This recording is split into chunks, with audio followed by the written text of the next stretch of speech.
Good evening, everyone. Welcome, guys, to this next session. This is day three of our winter camp, winter school, essentially.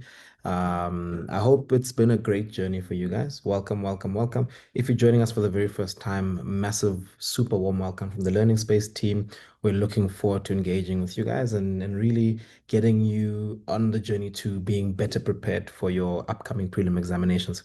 If you've been with us this whole time, welcome back. I'm glad you guys come back. I'm glad you guys keep finding reasons to return. As you guys know, I love the reactions. So just to give all the newcomers a warm welcome, I want everyone who's returning just to show them love in the chat. Post heart emojis, post clapping emojis, just show every newcomer love. Thank you, thank you, thank you, thank you. Love all the reactions. If you're joining us on TikTok for the first time, welcome. Um, my Zoom team is on board. I'm seeing tons of reactions. So the TikTok guys gotta step it up. So what we need to do is just for everyone who's joining for the very first time, this is our winter school. This is day three. Today I'll be covering two topics. We're going to be connecting now from 6 to 8 p.m. I'll start off with the Doppler effect for the first hour, and then we'll do electrostatics for the second hour. Now, how we're going to go about the session is I'll spend a little bit of time just recapping theory, for pretty high level at this point, and then we'll try to spend some time actually doing problems, right? Those are the key things we're going to spend our time doing. This is a very interactive session. So the way you get the most out of the session is by really engaging. So what I mean by that, don't sit and passively try and absorb the information by osmosis. I want you to engage. So oftentimes I'll ask you guys certain questions. When I ask you questions, pop your answers in the chat, right? So I'll ask, here's option one, two, or three. What do you think is the right answer? Then I want you to just put option one or option two, option three, or A, B, C, or whatever it is that I ask you to put in the chat. So there's three ways of engaging with us if you're joining us on Zoom. Number one, as I mentioned now, is the chat. What the chat is there for, it's just for you to engage back with me, right? So anytime I ask for interaction, you're going to post in the chat to give me your responses. Number two, you are allowed to ask questions throughout the session. So periodically, I will pause and check all the questions out. If you're on Zoom, please use the Q&A function for your questions. If you ask questions in the chat, sometimes I found in the last few days, the numbers are so high in the sessions, I tend to miss the questions because there's so much coming through the chat. So if you want me to ensure that I get your question, put the question in the Q&A, not the chat. So in the chat, use that to respond to me whenever I ask you stuff. If you want to ask me a question, go straight to the Q&A. Finally, the last way to engage is your Zoom reaction. So if you go somewhere at the bottom of your Zoom screen, you'll see a button that says reactions. Click that button, send me thumbs up, smiley faces, heart faces. Get creative with the emojis and the reactions you guys give, right? I really enjoy. See, all the hearts and thumbs ups are coming up right now. Loving it, guys. Okay, so those are the ways that you want to interact with me. And again, remember, guys, we want to make sure that everyone is on board. So please don't hold back if you do have questions. Ask your questions. But what I want you guys to do as well in the Q&A is please double check that the question you want to ask hasn't been asked already, right? If it has been asked already, there's a little option to upvote the question to say, oh, actually, I wanted to ask this question as well, to just upvote that question. That way, we don't have a repetition of questions, but please don't hold back. This is how you learn. You learn by getting things wrong. So if you're scared that your answer might be wrong, doesn't matter. Throw your answer in there. Worst case scenario, I will give you the right answer. But the best case scenario is that I will pick up whatever misconception you have and I will help fix it. So one of the benefits of joining the sessions live rather than watching the recordings is that as you engage, oftentimes you might not know why you're wrong. But by listening to your answers, I can pretty much see where you went off track. And what I do, and the ones who've been in the sessions will probably attest to this, is when I re-explain if someone gave me the wrong answer, I'll try and give more context around it so that you see why your answer was wrong. And that way it helps you get back on track as much as possible. So we did organic chemistry for the last 2 days. That was Tuesday and Wednesday. Today's Thursday. We're doing Doppler effect and electrostatics. There was a math session earlier on today. I can't remember what topic was being covered, but that was covered by my colleague Tapang. I know he does a phenomenal job with the maths. And then the next time you guys will see me is going to be next week, Tuesday, because Tapang has got a double session on Monday. And then I've got a session on Tuesday with you guys again, covering electric circuits. All right. Leila too says, yeah, you guys were doing trigonometry. I hope it was great. I hope you guys enjoyed it, right? Okay, fantastic, guys. Lastly, before I start, if you have anyone that you know should be in the session that is not in the session, just send a reminder to your friends very quickly to say, listen, winter school has started. Please make sure you tick the link, join so we can get going. What you can do is that you can just share the link. If they maybe forgot where the link is, just share the link with your friends quickly so that they can join. And again, winter school, it's for everyone, guys. So if you've got a WhatsApp group with your classmates or guys from another school or friends, whatever it is, drop the link in there. Let them join. Just drop the Zoom link, the link you got very last. Drop that link in them for them to join. And then we'll get the session going. Loazi's asking, is there a class tomorrow? Loazi, no, we're taking a break. As much as it's holidays and you guys are busy with winter school, it's important to get rest as well, right? You guys are about to have a very intense last 4-ish, 5 months of this year. So it's important to take those breaks. So we'll take the Friday off so that you got Friday, you got Saturday, you got Sunday, just to rest. Go spend time with your family, go spend time with your friends, and really just sort of recoup. Let your brain come off, all the learning, learning, learning. Yes, we need to push this year. It's a very critical year, and we want to push those marks. But if you push too hard and you don't get any rest, you're going to burn out. And when you burn out, you're going to be able to really not give your all when it comes down to the final point. I mean, your final exam. So I want you guys to always prioritize rest. It's pretty important. Okay. Kami says, how do we get the recent videos? So the recent videos are going to be put on our YouTube channel. So periodically you'll see in the chat, Taffy or someone else in the team will post links to the social pages. So our IG, our TikTok, our Instagram, our YouTube as well. Please make sure you follow us on all those pages at the Learning Spaces ZA. We've got lots of awesome content there for you guys. And we've got a little special something that we've got brewing. Those of you who've been seeing Tsapang do lessons and myself do lessons, there's a little something brewing. I'm not going to say what it is, but you guys will see it pretty soon. So please make sure you go to all our pages and subscribe. I think you guys are going to enjoy it as soon as we get that thing going in the coming few weeks. So please make sure you join us there. Awesome, guys. Were the videos we posted before the weekend on YouTube? 100%. Oh, that's from our team. Apologies. Cool. Guys, I want to get started now. Give me 2 seconds to just get my writing pad shared, and then I'm gonna, as usual, switch off my video just to save you guys some data. I'll put this ugly face back on at the end of the session.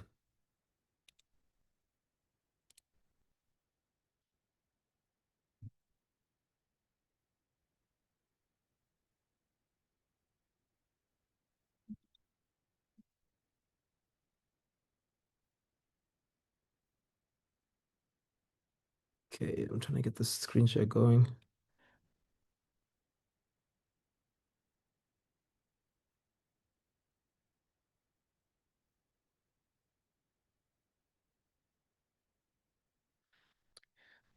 Sorry, guys, I'm just waiting for this technology is not being my friend today.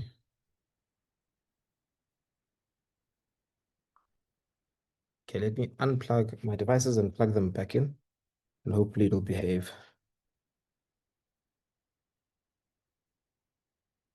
Okay, let's see. Something is happening.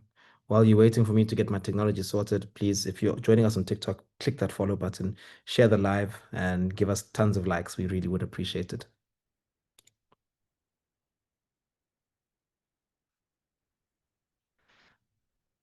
Sorry, guys, I don't know what is happening with my pad today. Okay, let me try one more time. There we go. Something's happening. Fantastic. Okay. It should be up. Just confirm that you guys can see the screen that says the Learning Space, Winter School, Doppler Effect, lesson notes. Just give me reactions. Thumbs up. Perfect. Thank you guys so much. Okay, and welcome to everyone who's just joined us. We're about to get started with our winter school, right? So with the Doppler effect, this is one of the fun sections in physical science, right? So why I like the Doppler effect, it's one of the more practical sections, right? So I like it quite a bit. So we're gonna, as usual, go through our summary notes. And then what I want to do also is share some little fun simulations with you guys because I think Doppler effect works best when you can visualize it. So today I'll be using a few simulations to help you guys visualize how this whole thing works, right? So essentially, what we're looking at there, let's quickly jump straight in, start with some definitions, and then pick it up from there, right?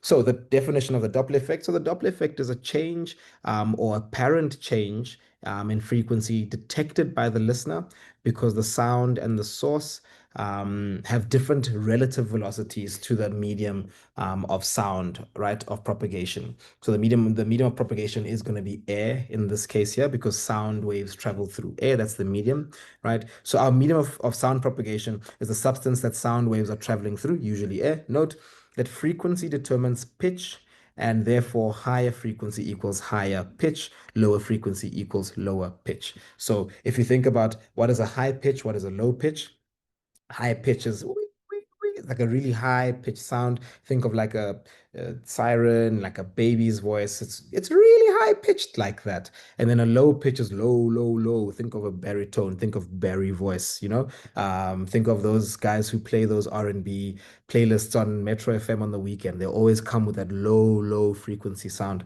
in their voices when they talk. So when you think about the properties of that wave, so your frequency is basically how many waves you see per second, right? So that tells you about the pitch of the sound.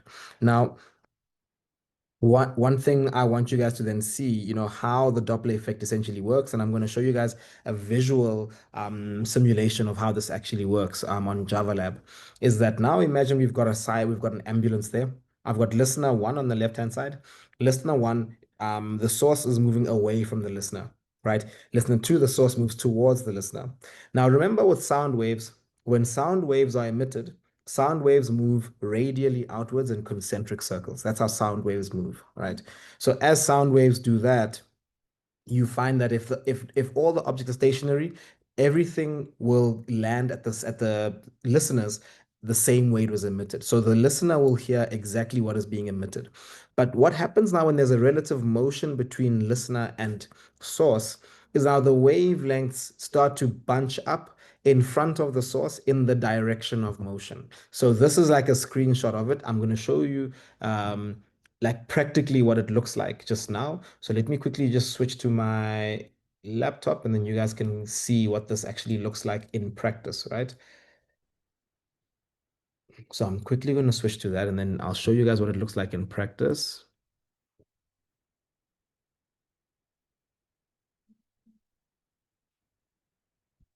Okay, I hope you guys can see this there.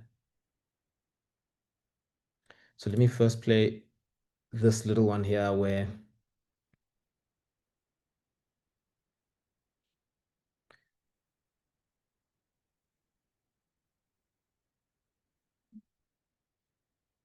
okay, there we go. Let me try see if I can go full screen. Doesn't work. It stops sharing. That's fine. We can just keep it here.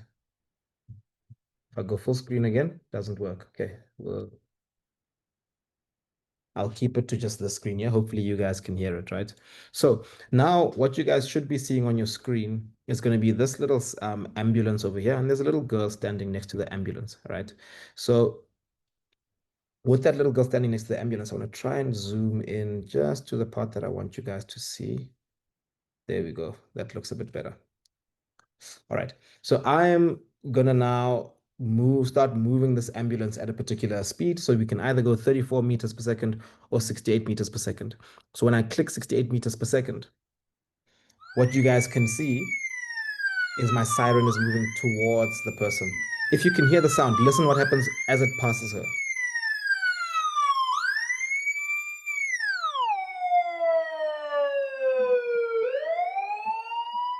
Okay. I hope you guys could hear that, right? Where the pitch was a lot higher when it was in front of her, and it went a lot lower when after it passed her. I'll play it again.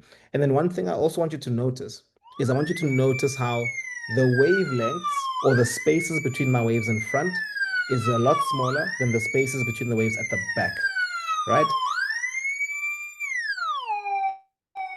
And I hope you guys heard that change again, that change in frequency. So when you see that happen, the reason why that happens is because as I'm emitting a wave and I'm moving forward, I'm moving closer to the wave that's in front of me. And then I emit another wave and I move forward again. So I keep moving closer and closer to the waves that are in front of me. That's why they bunch up. And then you end up with this high frequency in front of the moving. So whoever is standing in front of a source moving towards them, right? You'll hear the high pitch because the wavelengths are bunched up in front.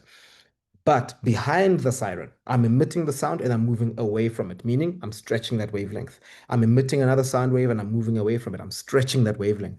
So my wavelengths behind the ambulance are getting stretched. That's a much lower frequency. And then you hear that woo, that low frequency siren, which is quite useful, right? To think about this. There's another one that I want to show you guys now, and this other one is looking at the Doppler effect of light, which is like redshift and blue shift, but it's still going to be, portrayed as if it's a sound wave with this radially going outwards.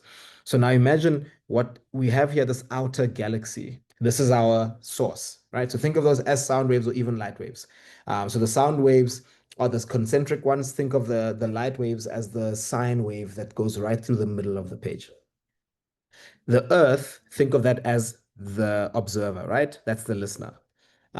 So when the source is not moving at all, the gap between my circles is identical. It's uniform all the way around, meaning what we see on Earth is exactly what's going to be emitted by the outer galaxy. Or if it was sound, what we hear on one place is exactly what was emitted. But now look what happens. If the outer galaxy starts moving towards the Earth, right? Look at the spaces now in front, these wavelengths, they get all bunched up, right? At the back, they get stretched out, right? If you see that there, it's nicely exaggerated. You can actually see how the Doppler effect is working in that case there. Now, another key thing, let me move it back the other way, and you'll see they're going to get stretched out and, I mean, compressed here in front and stretched out there at the back. When we're dealing with light, that now means my light is going to shift in my spectrum. This is where the whole blue shift and red shift comes into play, right? So blue shift and red shift doesn't mean that I'm emitting blue light or I'm emitting red light. They did it in this scenario just to give you a visual representation of the type of shift.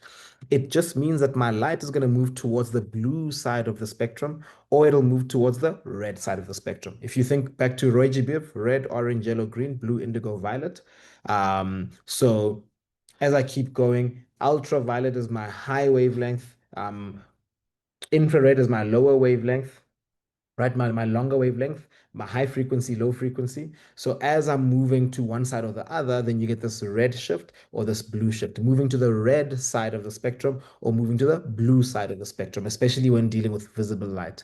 So I'll do it one more time for you guys to see. So now again, the Earth is our listener or our observer. The outer galaxy is our source. As the source moves towards the listener, we can see that the wavelengths in front get compacted because I'm moving in the same direction as the emitted waves. So we can see they get all compacted in front, higher frequency, and they get stretched out at the back, lower frequency. Blue shift in front, red shift at the back. And that's just a lovely example of how you can play around with this. What I'm going to do is I'm going to copy this link and actually share it with you guys, right? Because I want you guys to actually go play around with this. So go to javalab.org and there's a couple of these that you can actually play around with. And then you can really see how these things work. Let me quickly pop it in the chat so you guys can actually see and play around and explore it. Give me 2 seconds.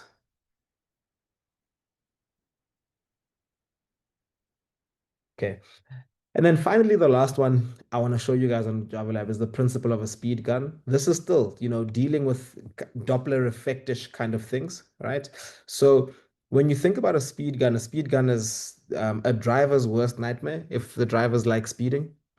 It's that radar gun that detects how fast an object is moving. But the same principle can be used when you think of all the other applications of the Doppler effect. We'll talk about and look at those later. Is that essentially what you're looking at is there's waves that are emitted by the speed gun. Those waves hit and then they come back, right? And if the waves have not been morphed, if they are coming back at the very same frequency that they left with, that means there's no movement in my object.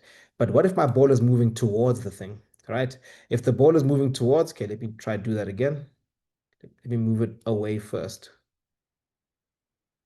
So notice now the waves hit, but then they come back way more stretched because the ball is moving away, right? So when the ball's moving away, the waves come back stretched, and then my speed camera knows that, okay, my wavelengths are coming back stretched. This object must be moving away from me. And how they determine what speed you're traveling at is they look at how much is it stretched. The more it's stretched, the faster you're moving away. And if it's compressed, you're coming towards me. And then the more it's compressed, the faster you're moving towards me. So let's do one example where it's sort of coming towards the speed gun, and then there it's coming towards the speed gun. And as it hits, it gets compressed because it's moving now opposite to the direction of those initial waves. And this is not the ball is approaching because my waves are coming like very compressed when they hit me.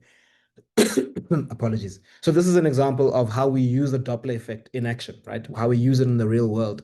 To do a speed like a speed gun or a speed trap, whatever you want to call it, that radar gun that the police use to catch speeding motorists out there. Awesome. Let's quickly go back to our class notes. And before we do that, I'm gonna quickly go through the class notes. When I'm done going through the class notes, I'm gonna pause just to look at my questions and comments. Right. The class notes for today aren't as intense and aren't as hectic. The Doppler effect is a pretty chilled concept. So we'll go through it nicely, and I think we'll be able to do more than one question today. Hopefully, fingers crossed. Okay, so now when I come back to this diagram, you guys can see what I was showing you on the simulation, right? So as I'm emitting those sound waves and I'm moving in the direction of one listener, the sound waves that are in front of me, because I'm moving towards them, they get compacted and compressed there in front. So you guys can see how my wavelength here is, very short, very high frequency. If I were to try and exaggerate that, so you can see here, is a peak, trough, peak, trough, peak, trough, peak, trough. That there is a very high frequency wave, but at the back, I'll have peak, trough, peak, trough, peak, trough, peak. There, I've got a stretched out wavelength, very low frequency, long wavelength that we're dealing there. So here we're going to see low pitch, and in front there, we're going to see a very high pitch. So that's essentially the Doppler effect. It's the apparent change in frequency of a sound as observed by a listener when the listener and the source have relative motion to the medium of propagation. So that's in a nutshell. So let's quickly look at the highlights about the Doppler effect. So when a source moves towards the listener, we're sort of looking here now, right? The wavelength is going to decrease. So you can see that my wavelengths are very short wavelengths. My frequency is going to increase. Yes, it does, because I've got very many waves in a very short space of time. So I've got increasing frequency, I've got decreasing wavelength, and the observed pitch is the highest. Remember, I mentioned very high pitch at that point there. Then let's look at when it's moving away from you. When source moves away from the listener, the wavelength increases. We saw very long wavelengths here. My frequency decreases. Yes, I've got way less waves per unit space or per unit time, right? And the observed pitch lowers. So we got very low pitch on the back end of the thing. And again, the actual pitch, the original pitch somewhere in the middle where the source is going to be lower than the observed pitch for listener two, but higher than the observed pitch for listener one, right? It'll be the actual pitch that was taken out there. Okay, now let's look at how we go about calculating the effects of the Doppler effect, right? So the equation that we use, I'm going to give you the four different ways that we observe and calculate the Doppler effect there. So when the source is moving away from the listener, right, you end up at the top there with V over V plus Vs times f of s. That's how you get the frequency that is observed by the listener, right? If the source moves towards the listener, right, the frequency that's observed, the frequency of the listener, is V over V minus Vs over Fs. Then if the listener is moving towards the source, so in this case, the source is stationary, but the listener is moving, we get V plus VL over V times Fs. And then when the listener is moving away from the source, again, stationary source, moving listener, we get the frequency of the listener is V minus VL over V times Fs. One thing I just want to show you again on my end, how I always try to remember them is, remember you're going to have a plus and a minus, and then you'll have a minus and a plus, right, on your fraction. Think about it this way. When I'm moving towards my source, right, I expect a higher pitch. So how do I increase a fraction? I increase a fraction by increasing the top and decreasing the bottom. So if I'm expecting a high pitch, I want to use plus at the top, minus at the bottom, right? If I'm moving away from the source, I'm expecting a low pitch, right? So how do I decrease a fraction? I decrease the numerator and I increase the denominator. So if I am moving towards the source, or the source is moving towards the listener, plus at the top, minus at the bottom. And if I'm moving away from the source, right, minus at the top, plus at the bottom. That's how I want you guys to then think about this particular way of doing the calculations, right? And then finally, we can talk about redshift and blue shift, right? So that's when we apply the Doppler effect to light. Remember, light is also a wave. Light is a particle and a wave. That's the particle wave duality that we learn about. So the key thing I want you to think about there is, remember when I said blue shift and red shift is not about the light turning blue or the light turning red, but it's about the light shifting to the blue side of the spectrum, right? The blue side of the spectrum versus shifting to the red side of the spectrum. So what you'll see these emission or absorption spectra, right? When you're dealing with this. So your emission spectra is when you've got, um, for example, um, something that's going to, emit a lot of energy, and then you've got electrons that jump up and down from energy levels, and energy is sort of, popped out of the entire system. When that energy is popped out, it gets popped out at a very specific, what we refer to as quanta, but very specific energy level. And that energy level in that light is going to give you a very specific color or frequency.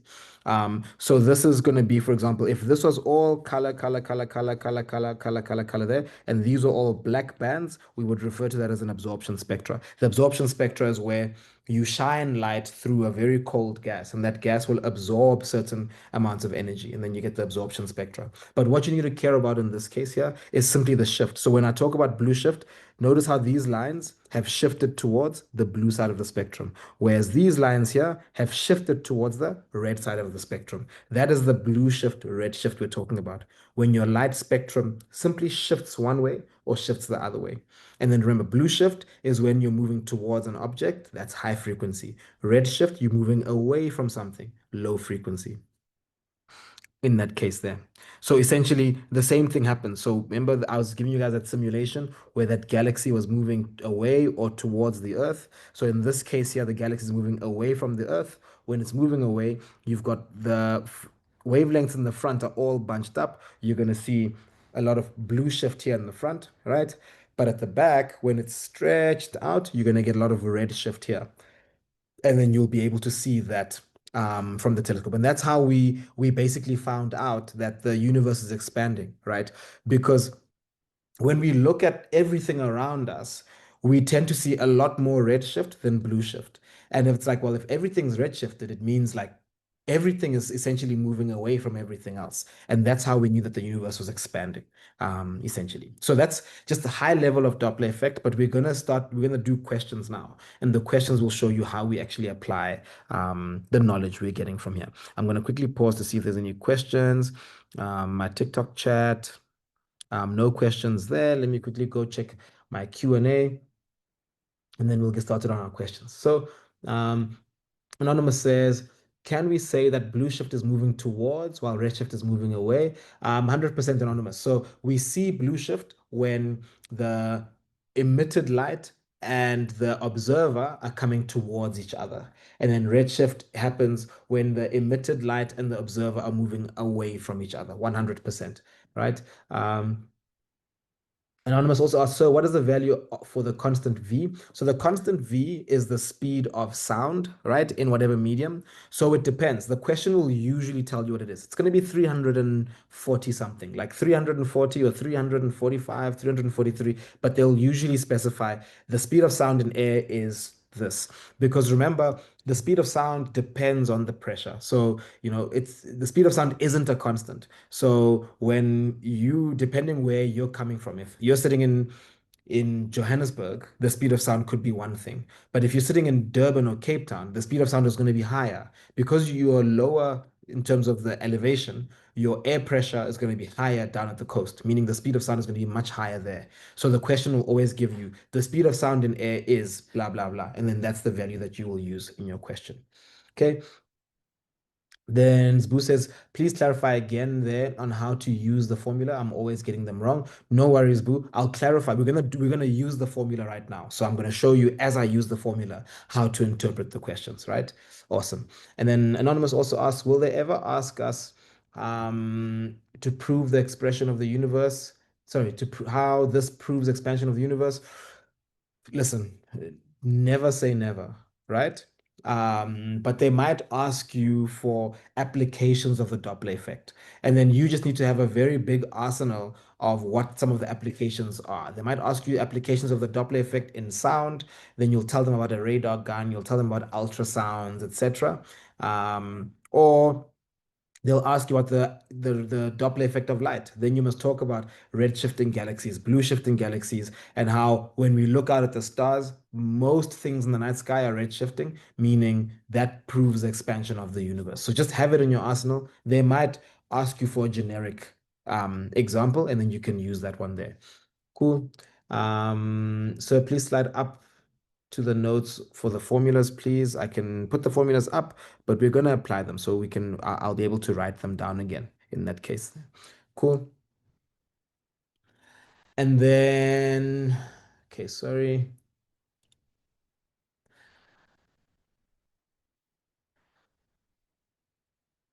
What would happen if it moves in the direction of the blue or red shift, or is it only moves at one shift? Sorry. And lady, I'm not fully understanding your question. What would happen if it moves in the direction of the blue and red shift? Okay, so you can't really have blue and red shift happening at the same time, right? Because I can't simultaneously move towards you and away from you. I have to be moving towards you, away from you, or not moving relative to you at all. So if I'm moving towards you, that's going to be blue shift. If I'm moving away from you, this is now again on a galactic scale. Away from you, red shift. If I'm not moving relative to you, there'll be no shift at all. So what you will see is the light exactly as it was emitted. I hope that helps there. And then does the pressure affect the frequency? It's not a thing that you need to worry about in the Doppler effect. I was just mentioning it in terms of the speed of sound, how the speed of sound is there's a lot of factors that affect speed of sound. So you need to just see what value they give you, and that's the value you get. It isn't like the speed of light, which there's a constant, right? Even though I don't like doing this, but it's useful for people to know. The speed of sound 3 times 10 to the power 8. That constant is actually, that's the speed of sound. I mean, the speed of light in a vacuum. That's 3 times 10 to the power of 8. The speed of light isn't constant in all mediums as well, right? It's just that it doesn't need it doesn't need a medium to propagate. So there's a video I saw on YouTube once where they put light through some other medium that slowed it down to the point where they were able to actually like track a packet of photons that was moving from one place to the other. I'll try and find that video and see if I can share it in the session. It's a very old video. I'm not sure if I will find it, right? Um, then someone said, do we have to define frequency and wavelength in the exam? No, you don't have to define frequency and wavelength in the exam for Doppler effect. They might ask you to define it if when you're doing wave sound and light in terms of the next term's topic, what is it called again? Photoelectric effect. There they might ask you to define it, but not in the Doppler effect. Cool. Hope that makes sense. Just making sure I didn't miss anything in the chat.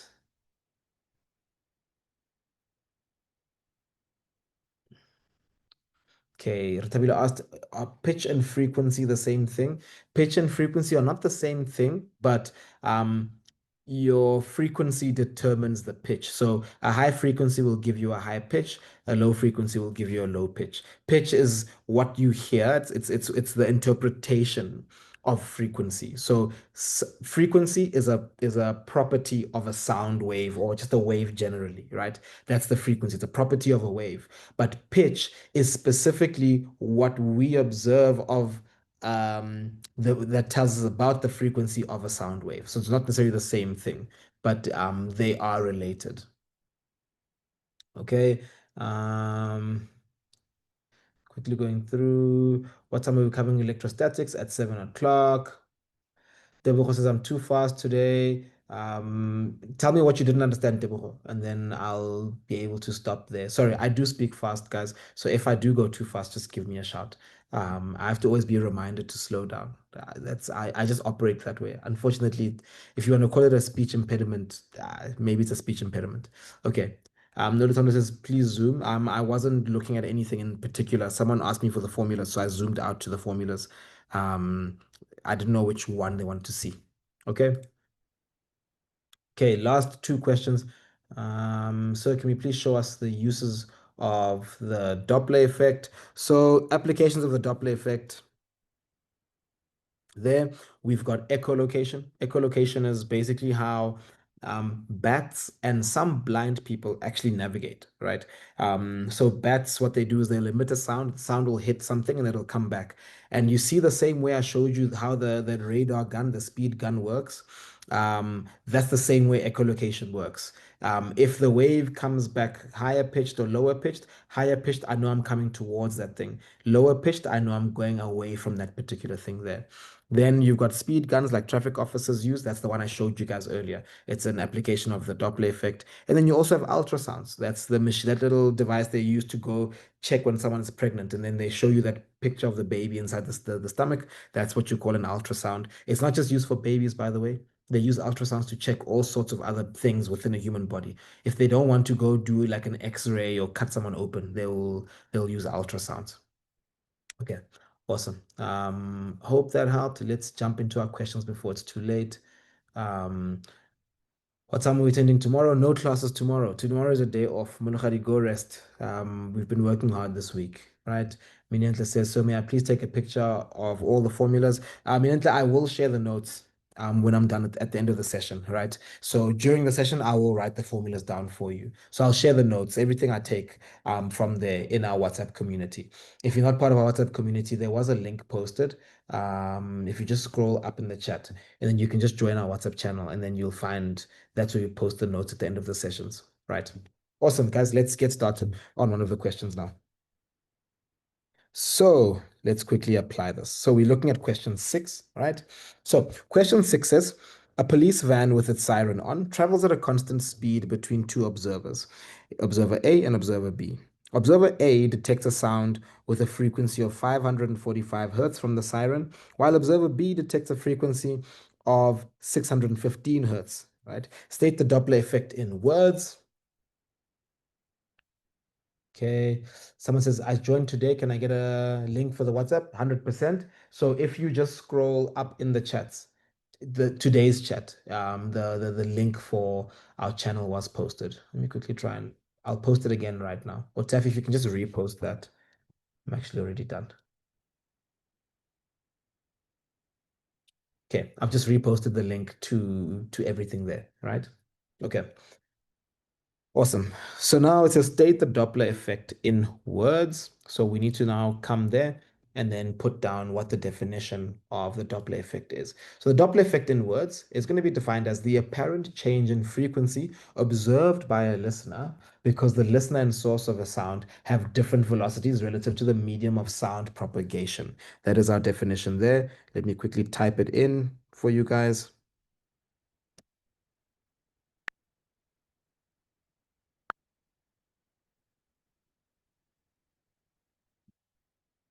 Sorry.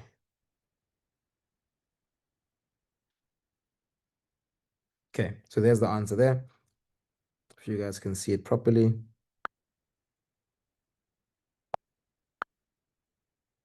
So it's there, the apparent change in frequency observed by a listener because the listener and the source of sound have different velocities relative to the medium of sound propagation. Hope that makes sense to you guys there. Okay. Remember, I will be sharing the notes, so I don't need to share it for too long. Someone says, I can't see the question. The screen is blurry from my side. Um, just maybe check, it might be your connection, right? So if you're using Wi-Fi, please move closer to your router. If you're using 3G, 4G, 5G, just try and move around wherever you are just to get a slightly better connection. Someone says, I can't see the whole question. I'll move there so you can see that part of the question. I hope that makes sense there to you guys. Okay. So like I said, don't worry about taking this down. I'm going to share these notes with all the answers there, right? I want to just try and get through the question as best as possible. When we need to spend more space and more time, I'm going to slow down there and we'll spend more time there. Definitions are there in your exam guidelines. You can just use that, right? Okay, so again, 6.2, in which direction is the police van moving? Choose towards observer A or towards observer B and give a reason for your answer. So we're told that a police van with a siren on is traveling at a constant speed between two observers, A and B. Observer A detects a frequency of 545. Observer B detects a frequency of 615. So I want you guys to post in the chat, is the van moving towards A or towards B? Think again about the Doppler effect and how that generally works, right? Who's going to hear the higher frequency? Thank you for the quick fingers there on Zoom. My TikTok gang, man, you guys are behind again. Please, if you're just joining us right now, interaction is the thing that we want. So please post in the chat so that I know that you guys are with me. Do you think that the police car is moving towards observer A or towards observer B? Thanks, Tinswalo, for your answers there. Thanks, Karabo. Okay, my answers on Zoom are flooding in. Thank you guys. Thank you guys. If you're still thinking about it, don't panic, don't worry. I'm going to give you 15 more seconds. Quickly think about the Doppler effect. If it's moving towards you, do you expect to see a higher frequency or a lower frequency? Or it's moving away from you, do you expect to see a higher frequency or a lower frequency? And use that to determine whether it's going to move towards A or B. 10 more seconds to put your answers in. Guys, remember, golden rule, as Tapang would probably say if you were in the maths lesson, you miss 100% of the chances you don't take. This is essentially a multiple choice. It's a true or false, right? They said, is it towards A or towards B? Never leave it blank. So at least put something in the chat. You've got 5 seconds.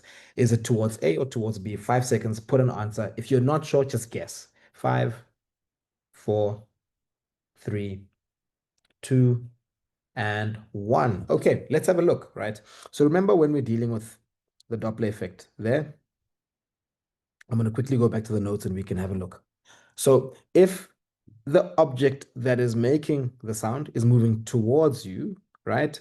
You will see there, we're going to have bunched up waves, higher pitch, higher frequency, right? When it's moving away from you, stretched out waves, longer wavelengths, lower frequency, lower pitch. So we can see that if it's moving towards me, I want the high, I'm gonna hear the higher pitch. If it's moving away from me, I'm gonna hear the lower pitch. So let's quickly come back and then see which one we can see. Observer A detects 545, observer B detects 615. So because B detects the higher frequency, B will hear the higher pitch because it's moving towards B. That'll be our answer in this case here. Oh, sorry, I'm highlighting the wrong thing here. Towards observer B. That's going to be our answer. And they said we have to give a reason, right? So the reason for our answer is that the frequency detected by observer B is higher than that detected by observer A. So that's our reason there.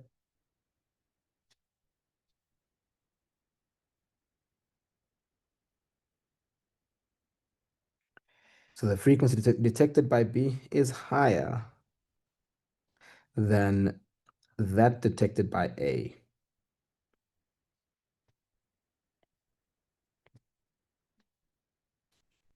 Okay, hope that makes sense. If you got that answer right in the chat, give us the best celebration you can think of, the most creative celebration. Give me funky emojis, give me funky reactions, right?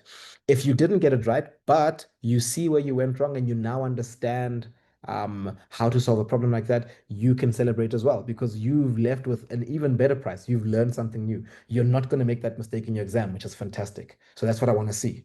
Awesome. Fantastic celebrations there. Loving it, guys. Okay, fantastic, fantastic, fantastic. Thanks, Karabo. There we go. There we go. I'm loving it. All right, cool. Let's move to 6.3, right? So 6.3 says the speed of sound in air is 343 meters per second. Calculate the frequency of the siren. Someone asked this question earlier on right there. So it says this. So you see how the question will give you the value for V. This is our value for V, the speed of sound in air, 343 meters per second. Calculate the frequency of the siren. Now, in this case here, the first thing that's going to give you a few alarm bells, right, needs to be the number of marks allocated for this question. So the first thing I'm going to see there is, ooh, I've got 7 marks allocated to this question. Something's going to be up. It's not going to be a straightforward question. Then the next thing should be you might try and put the formula down. And then when you put the formula down, you'll see, oh, wait, I don't have enough information to answer this question, right? Because if you look at your Doppler effect formula, it looks as follows, right? So the formula is going to be the frequency of the listener is equal to V plus or minus the frequency of the listener over the V plus or minus velocity of the source times the frequency of the source, right? So in this case there, this is what we have. Now let's try and see if we've got enough information to answer the question. So what we were given there is the frequency of the listener A and the frequency of the listener B. We were also given the speed of sound in air.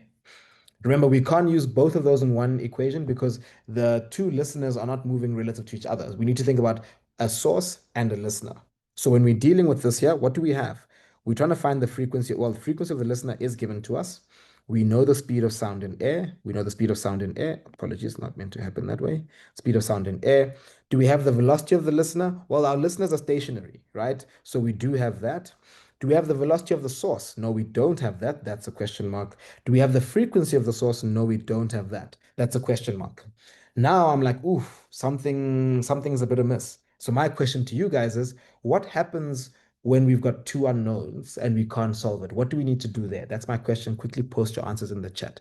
What do I need to do if I've got two unknowns for one equation? Thanks, Lebohang, for that answer. There we go. The answers are coming right in, right? So the minute I see that, I think, oh, something's got to be different. I need to solve this simultaneously, right? Thanks, Tinzolo, as well. They're on TikTok. So I need to solve these simultaneously. And to solve them simultaneously, I need to have two different scenarios. So the first thing you need to do is give yourselves what is scenario one, what is scenario two, and then you'll develop your equations from there. So once I've done that, I'll say, well, okay, scenario one, and then scenario two. What is scenario one? Well, scenario one is going to be listener A, right? And then what's scenario two? Scenario two is going to be listener B. So for equation one, I'm going to use listener A's information. For equation two, I'm going to use listener B's information. And then I'll substitute this question. I'll substitute everything in there. Hope that makes sense to you guys there. Let's jump in and start figuring this thing out. All right. So for A, let's write the equation down. That's our equation one. The frequency of our listener equals the speed of sound in air plus or minus, right, the speed of the listener. Now let's quickly think about the signs. What did I say initially? When it's moving towards me, right, what do I want to do? I want to do plus at the top, minus at the bottom. If it's moving away from me, I want to do minus at the top, plus at the bottom. So I'm going to actually go ahead and put my signs in automatically. So it'll be V. Listener A is going away from the source. My source is going towards B, so it's going to be moving away from A. So I'm going to go minus at the top, plus at the bottom, right? So V minus the velocity of the listener over V at the bottom is going to be plus velocity of the source times frequency of my source. Let's now plug our values in there for A. Frequency of the listener was given to us. They said A detected a sound of 545 hertz. So let's quickly plug that in there. That's 545 hertz. Let me write it a little bit lower. Is equal to V, which is the velocity of, speed of sound in air, we were told that's going to be 343. 343 minus the velocity of the listener. My listeners are stationary, right? So that's going to be 0 divided by velocity of sound in air. That's going to be 343 plus the velocity of the source. We don't know what that is, so we'll just leave it as Vs times the frequency emitted by the source. We don't know what that is. We'll leave it as such. That's my equation one, right? Let's do equation two. And then for equation two, I'm going to do the very same thing, but then use the values for B. So let's first get the equation right. So the frequency of my listener equals, now think about it, B, we're moving towards B in this case, right? So when we're moving towards B, we're going to do plus at the top, minus at the bottom. So it'll be V plus VL divided by V minus Vs times Fs. That's the first thing there. Once you've done that, let's plug in our values. The frequency as heard by B was given to us as 615 hertz. Let's go pop that into our equation. The speed of sound in air, V, is 343. The speed of the listener, stationary, so that's going to be 0, or the velocity rather, divided by speed of sound in air, that's 343, minus the velocity of the source. We don't know what that is. We will simply leave it as Vs times the frequency emitted by the source. We don't know what that is. We'll leave that as Fs. All right, that's going to be my equation 2. What I'm going to do now is I'm going to give you guys a little bit of time to try that simultaneous equation and then find an answer. I'll give you guys 5 minutes or so to try and solve that simultaneous equation. And then when you guys are done, I'll do the steps with you together. Okay. Remember, we're trying to find, the questions asking for the frequency of the siren. So I'm going to give you guys 5 minutes to try this question quickly, and then we will do it together just now. Once you're done, please post your answers in the chat.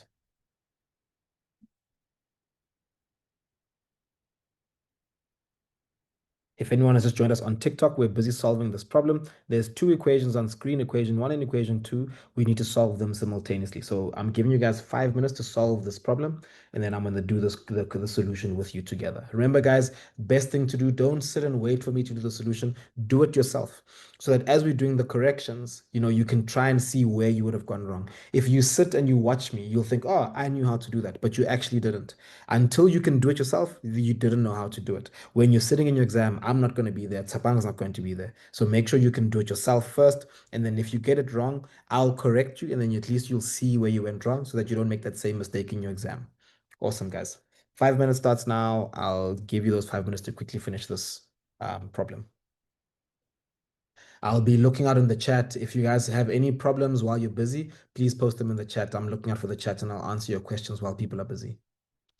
And if you've got questions that you had while we've been busy, you can pop them in the chat right now. I'll be there to answer those questions.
Anonymous says, where do I even start? So for simultaneous equations, my best information would be try and solve one of them first. So make, for example, if you want to solve it directly, we're looking for Fs. Make Vs the subject of the formula for both equations. It's going to be a very ugly equation. What will be easier is make Fs subject to the formula for both of them, equate them and solve for Vs. That'll be the easier thing to do. Once you've got Vs, substitute Vs back into one of the equations and solve for Fs. Anonymous, if that helps you, that could be a way to do it. Then another question is, how do I'm assuming it's how do you know that the listener's velocity is constant, or in this case, zero? So right now, from a CAPS perspective, the questions you will get, one of the two will always be zero. That's normally what you end up with there. So if your source is moving, you know that your listener will be stationary. Otherwise, if you look at the question, it says, a police van with its siren on travels at a constant speed between two observers, right? And you weren't told that the observers were moving at all. So because the police van is moving, you know that your observers are going to be stationary. Otherwise, they would have told you maybe that your van is stationary, but your observers are running towards the van, for example. Let me just put the equations back up for you guys.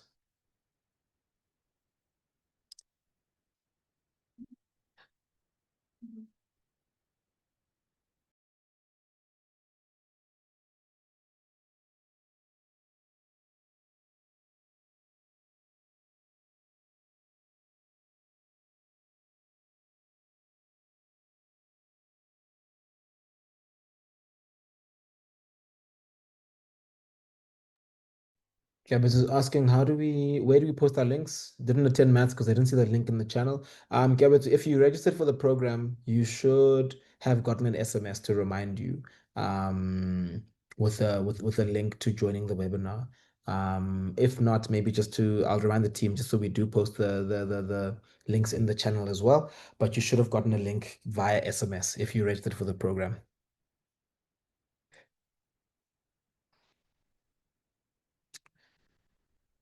Sinzelo says, please go back to the question. Okay, I'll do that, but then it means people are not going to fully see um, the equation. Hopefully you might still be able to see it, but it's going to be very small.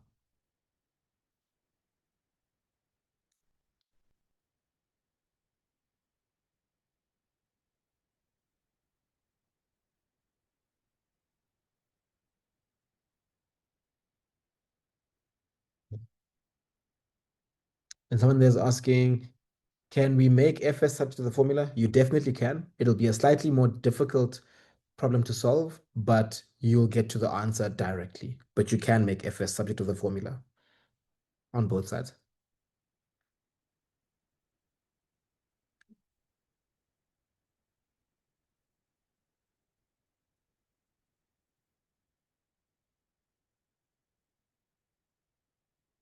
The only time, sorry, because someone asked me to go zoom out to the full question.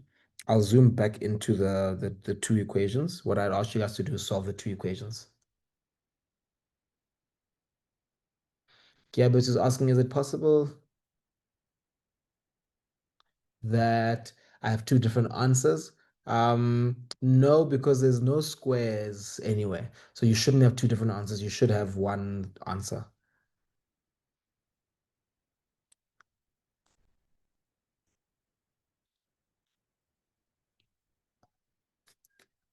Thanks, Relebukile, and Amzolele as well. Thanks, Malokhadi. Thanks, Naledi. Thanks, Deboho, for your guys' answers. Not saying you guys are right. I'm just saying thank you for the answers.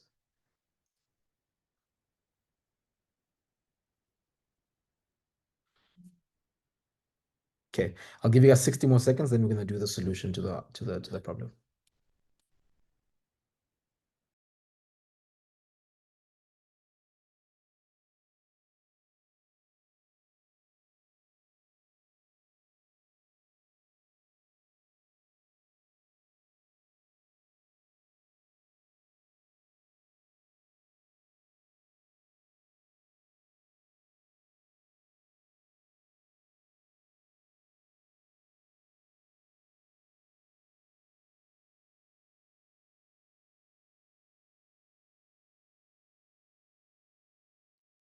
Okay, 30 seconds to go, guys. Quickly get your final answers in.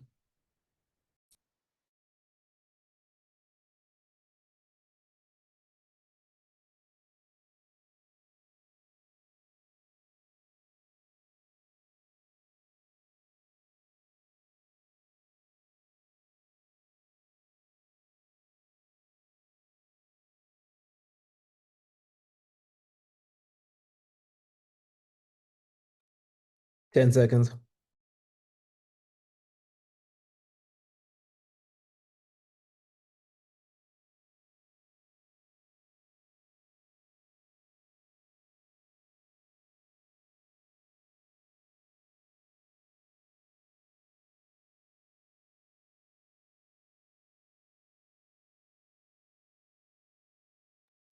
Three, two, one. Anonymous says, yeah, no, it's bad. Anonymous is not bad. It's challenging, but we can get there, right? So I'll do it step by step with you guys so we can see how we actually solve this problem, right? So essentially, we've got our two equations there. The first thing I'm going to want to do is solve one of them, right? Like I said, for on my side, it's easier to make Fs subject to the formula, solve for Vs, and then take that and substitute it back to then get my Fs, right? So initially, let's simplify these two equations. So with equation one, we're going to get, let me add an extra page here, just so I've got space to work. Okay, so for my equation one, I'm going to have 545 is equal to 343 divided by 343 plus Vs times Fs, right? And then what I want to do in this case here is then make Fs the subject of my formula, right? So in this case here, what I'll do is I'm gonna multiply by 343 plus Vs and divide by 343. So what I'm saying is I'm gonna multiply, almost like cross multiply that by there and then divide that by there essentially. So what I'll end up with there is 545 times 343 plus Vs divided by 343. And that will give me Fs. That's from equation one. Then I can do the same thing with equation two, right? So equation two, we'll start off simplifying that. That's going to be 615 is equal to top 343 divided by, we're going to have 343 minus Vs times Fs. And I'll do the very same thing where I'm going to then multiply by my denominator and I'm going to divide by my numerator on the left-hand side, which should then give me 615 times 343 minus Vs divided by 343. And that's equal to Fs. So now I've got two equations that are both equal to Fs. I can now equate those two and then solve for my Vs, right? So essentially what I'm going to have there, I'm going to just save time and just take, sorry, let me do this. Take that, duplicate, and that will be equal to that. So when I equate my two things there, what I end up with is an equation that looks like this. From there, I need to now solve this equation. They're both divided by 343, so I can do something and multiply both sides by 343. Multiply this side by 343. It'll cancel my denominators out, right? So that will cancel that, that will cancel that. Then what I'll have next is 5, 4, oh, not meant to do that. 5 times 343 plus Vs is equal to 615 into 343 minus Vs.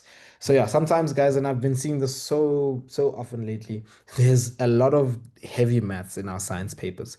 But the key thing is you need to be able to do that heavy maths. So we have to keep everything going there. So from there, I need to expand both sides, right? So in expanding both sides, I'm going to have 545 times 343, which will give me, I'm going to just write it as 545 times 343 plus 545 Vs is equal to, on the other side, 615 times 343 minus 615 Vs, right?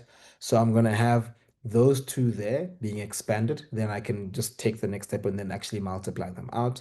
So the left-hand side, 545 times 343 would give me 1 187,135 plus 545 Vs. My right-hand side should give me 210,945 minus 615 Vs. Once I've done this, now I've simplified it there. Now I just need to then solve for Vs by bringing my Vs's onto one side and my numbers onto the other side. So in this case there, what I'm going to do, I'll bring my 615 Vs, my Vs's to the left and take all my numbers to the right. So essentially, I'm going to minus a minus 615 Vs on both sides, leaving me with 545 Vs plus 615 Vs, and then I'm going to minus 187,135 from both sides, essentially giving me 210,945 minus 187,135. Then I can simply just simplify from there. 545 plus 615, I should get there 1160 Vs. On the right hand side, I will have, sorry, I see comments there. Sorry, 168935. Apologies. Let me recalculate that. Sorry, I had done this earlier, and sometimes these memos do have mistakes when they put it like that. I'll just double check again. And this is going to be for the side with, let me just track back. Sorry. The 545 side. The 545 side, that's 545 times 343.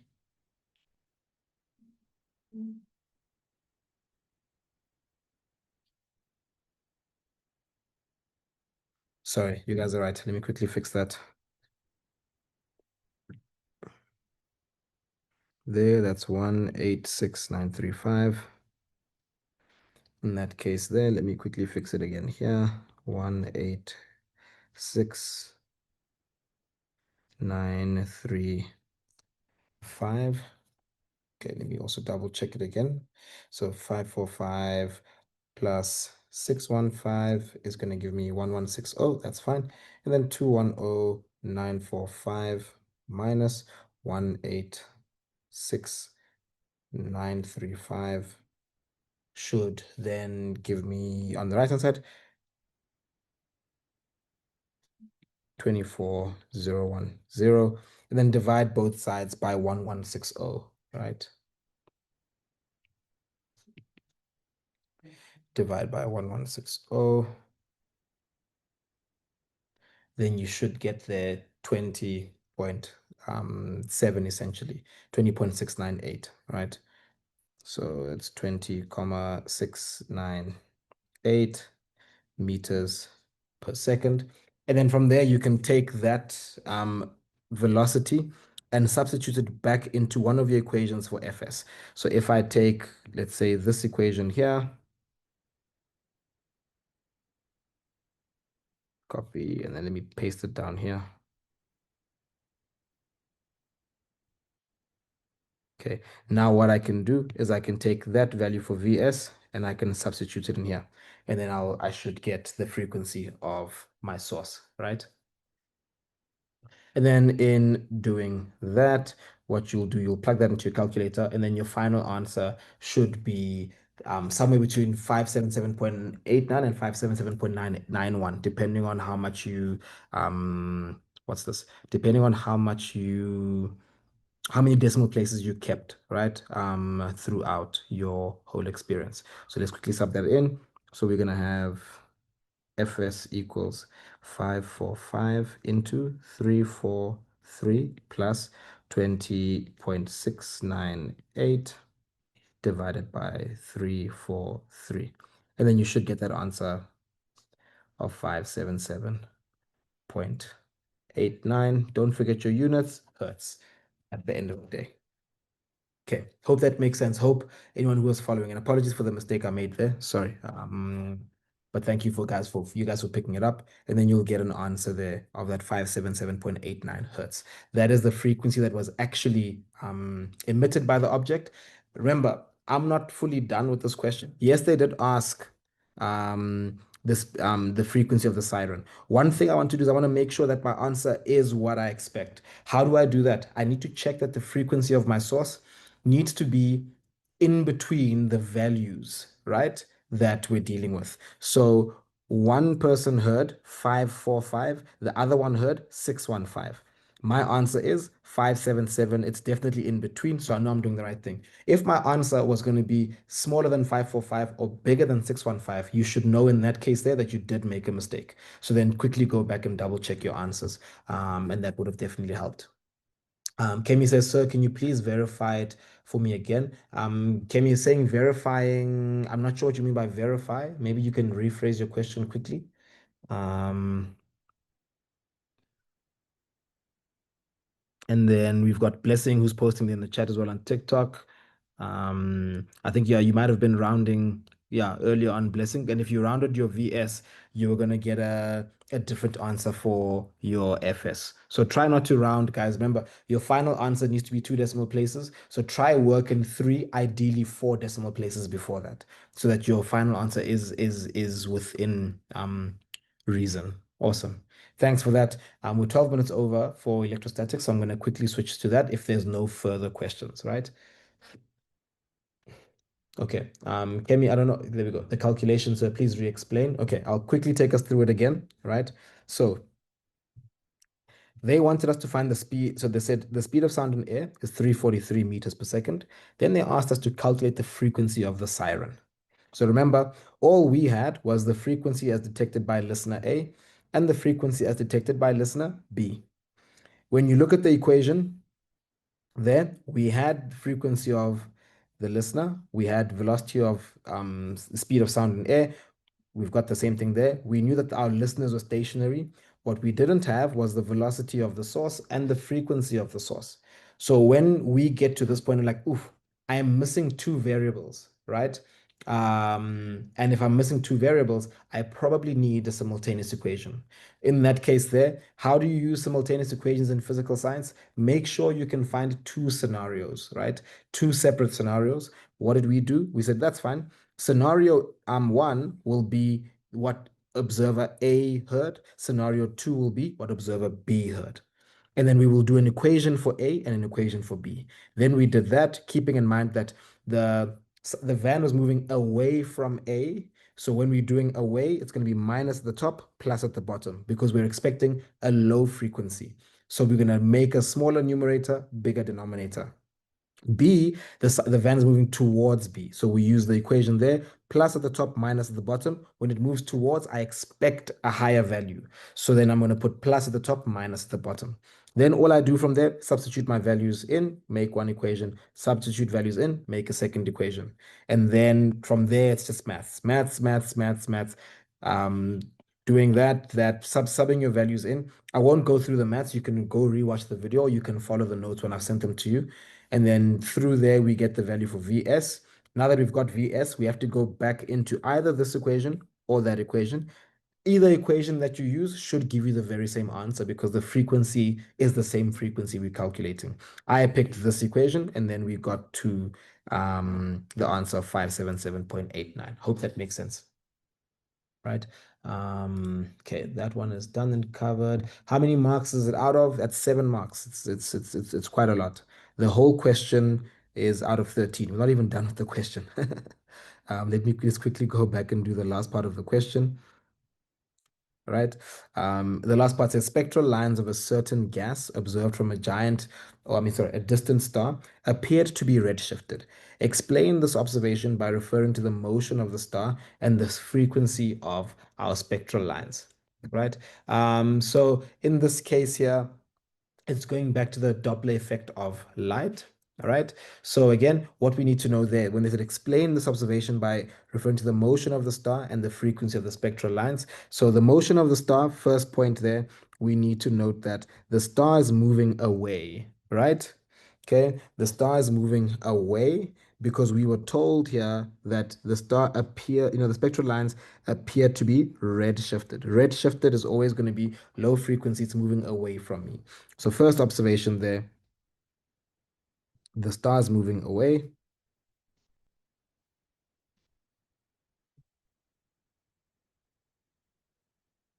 right?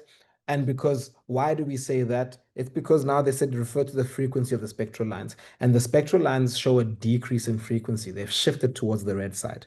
Um, so because the spectral lines in this case here show an increase in wavelength,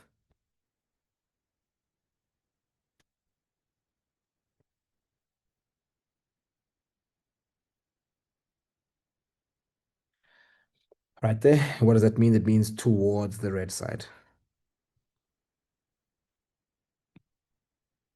of the spectrum.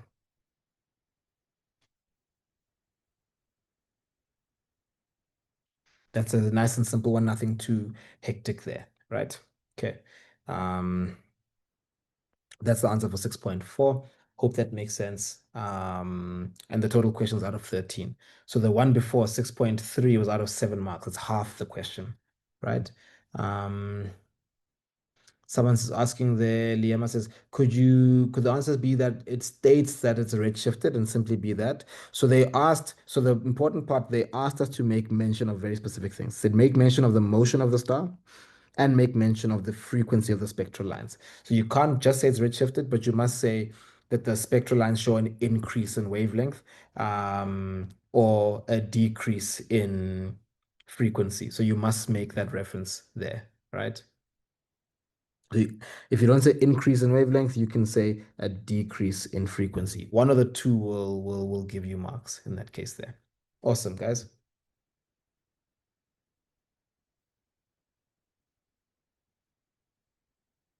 Cool. Let's jump onto electrostatics, right? We've got 40 minutes left. Let's try and push to get through this one. Give me 2 seconds to change my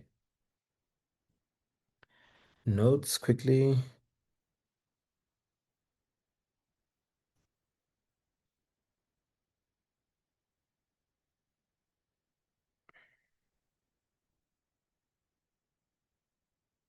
All right, let's jump through to electrostatics. So in electrostatics, right, we're going to look at the following. Let's jump to our lesson summary. Okay, so electrostatics, the first thing we need to remind ourselves of is Coulomb's law, which you did this in earlier grades, right? Remember, electrostatics is taught in like grade 11, a little bit in grade 10 as well. You don't really learn it in grade 12, but it is examined. Um, So someone there says, sorry, Tapelo says, don't you have to mention frequency too? Itumeleng says, you didn't mention frequency. So sorry. So I mentioned the wavelength. So wavelength and frequency, mentioning one is like mentioning the other. So I wrote there that we had an increase in wavelength. I even wrote underneath, you could say decrease in frequency. Either one of those two works because you're making mention of the frequency by making mention of the wavelength. Just don't say it's red shifted or it's blue shifted. You must make mention of the physical properties of the wave, being wavelength or frequency. Okay, cool. I wrote the frequency part in red. You'll see it in the notes when I send them through. Cool. So Coulomb's law again there says the magnitude of the electrostatic force exerted by 1 point charge. I don't know why that happened. Okay, there we go. It's gone. The magnitude of the electrostatic force exerted by 1 point charge on another point charge is directly proportional to the product of the magnitudes of the charges and inversely proportional to the square of the distance between them. Right? So F is equal to K Q1 Q2 over R squared. That is the equation. And if you actually see, if you read the definition and you see the equation, the definition is just giving you the equation. Kimi is asking, how do we get the notes? I will share them in the WhatsApp community at the end of the lesson. So please make sure you click that link and you join the WhatsApp channel to get all the lesson notes and everything there. So again, when dealing with the equation, make sure to substitute the magnitudes only. Leave out the pluses or minuses. This is particularly when you're substituting the charges, Q1 and Q2, right? Then you will interpret the direction of the force from the charges. So like charges will repel, unlike charges will attract. What I mean by like and unlike, if they're both positive or both negative, they're like charges. If one is positive and one is negative, they're unlike charges, right? Then another important thing to think about again is Newton's third law, right? The force charge A exerts on charge B is going to be equal in magnitude, but opposite in direction to the force that charge B exerts onto charge A. That's also an important part to note there. Then we need to know sometimes as well how to draw the electric fields around a point charge. Um, Someone says, I didn't get those from yesterday's lesson. I did post the lesson, the lesson notes in the channel. Just make sure you are in the channel. Kemi, they were sent in the WhatsApp channel. Okay, so electric fields, an electric field is a region of space in which a charged object will experience an electrostatic force.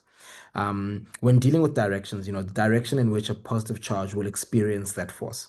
So again, the field lines between like charges will look like this. So whenever you draw your field pattern, always make sure they'll want to look at these things. Your arrows must always be clear.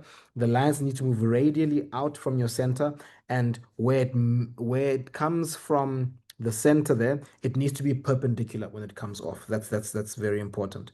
So even if you're drawing these field lines interacting like this, where they come off, even if the line is bending, it must leave perpendicular when it leaves there. Very important, right? So if you have like charges, they will repel. The electric field lines will look like this. And then if you've got unlike charges, they will attract. So your electric field lines will look more like this, right? Coming out of the positive and going into the negative. That's an important thing to note when you're drawing your patterns. Now, proportionality is sometimes now they'll ask you this kind of question in the multiple choice. You'll get this in the multiple choice, right? So the force between charges Q1 and Q2 is F, and the distance between them is R. To find the new force in terms of F, if Q1 is doubled and Q2 is tripled, and the distance between them is doubled, we need to do the following thing over here. So because Q1 and Q2 are directly proportional to F, and then R is inversely proportional, but it's a square inverse proportionality.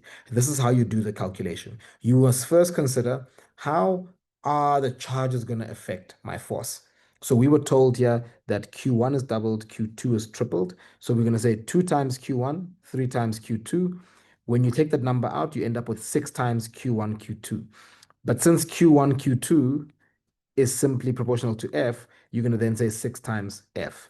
Then you know that doubling one charge and tripling another charge will make my force 6 times bigger. That's step one. The next step there is going to say, well, how does my distance affect everything, right? Or the distance between them. If the distance between them is doubled, so you're going to say, well, R is doubled. So when you say R squared, you must say 2R, everything squared. And then when you take, it'll give you 4R squared. So meaning essentially, if my distance is doubled, the force is taken down by a factor of 4. That's how the distance is going to affect it. Then you can take those two factors, multiply them, and put them together. So the new force is going to be 6 times stronger, but also a quarter of it before.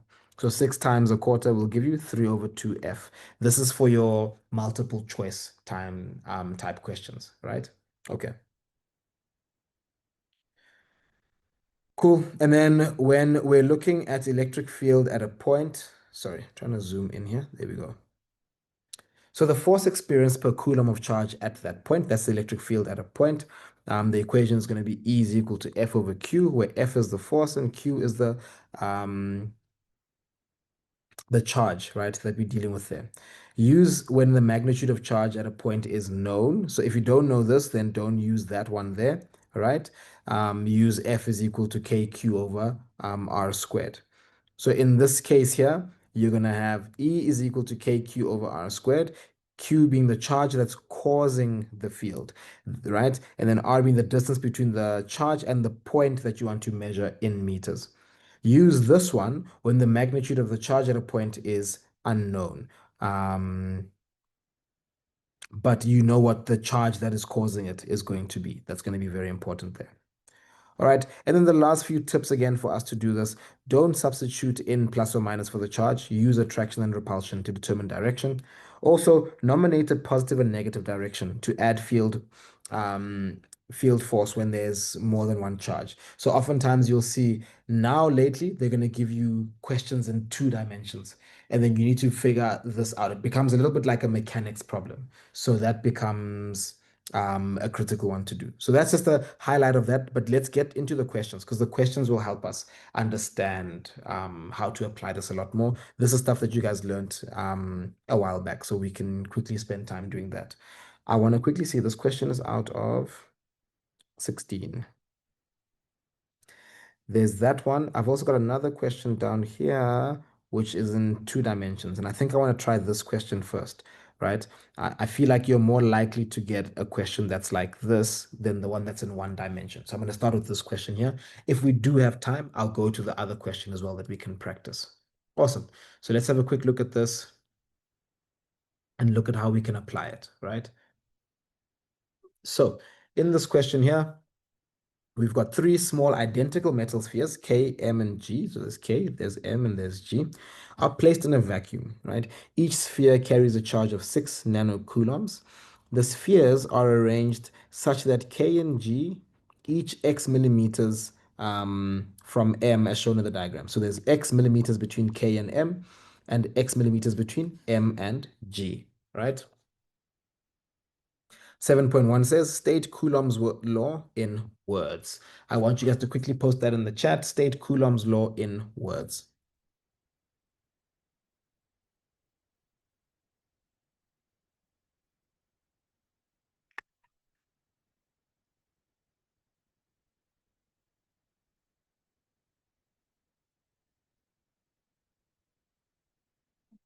Quickly post that in the chat. State Coulomb's law in words.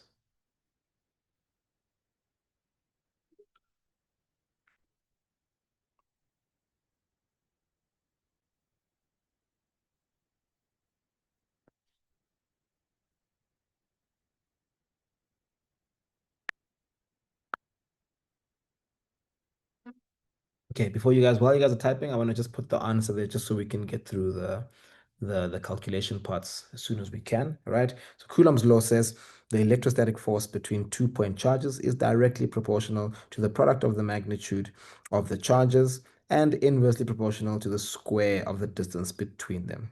Sorry, just ignore that little question mark there, right? Thank you, Zach and Hope, for posting your answers there. Let's look at the next part, 7.2. The magnitude of the net force exerted on M by K and G is 2,864 times 10 to the negative 6 newtons, right? So this is what, oh, how do I move this? Sorry, there we go.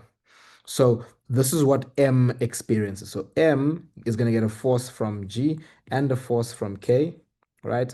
And it'll experience that force. Now, the one thing I want you guys to tell me is M experiencing an attractive or repulsive force from K and G? Quickly put that in the chat. Is it going to be an attractive force between KM and GM, or is it going to be a repulsive force? Read the question and then tell me what you guys think. Because what we need to do right now is draw a free body diagram and start working there. Thank you for the quick fingers there. TikTok gang, you guys are quiet, man.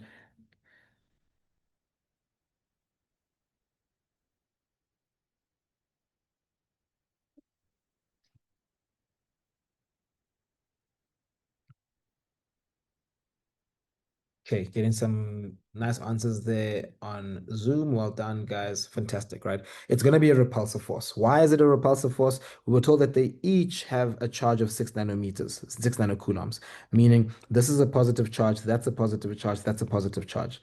So, like we said, like charges will repel each other, unlike charges will attract. So, which means G will repel M upwards. This is the force of G on M, and K will repel M in this direction. This is the force of K on M, right? So we'll get two forces this way, and meaning we'll end up with a resultant somewhere in this direction there. Because it's the same force, same distance apart, it'll be at an angle of 45 degrees, right? Okay, that's what we've got there. So we know what we're dealing with. We can visualize what those forces will look like. Let's try and answer the question. So the magnitude of the net force exerted on M by K and G is 2,864 times 10 to the negative 6 newtons. Calculate the distance x between G and M. right? So we need to be able to figure that one out there. So to be able to figure that one out, we need to go and actually then use our equation, right? But we need to first figure out what the individual forces are going to be, right? Someone says, I can't see clearly, Mabe. Just check your connection, maybe move. Let me try and see. Okay, I see on TikTok it is a little bit blurry. Let me try zoom in to this part of the question there. Hopefully you'll see it a little bit better. Okay. So they told us the magnitude of the net force. So I'll write it out. Maybe it'll be clearer. So F net on M is 2,864 times 10 to the negative 6 newtons, right? That's the net force. We need to find the distance x, right, between G and M.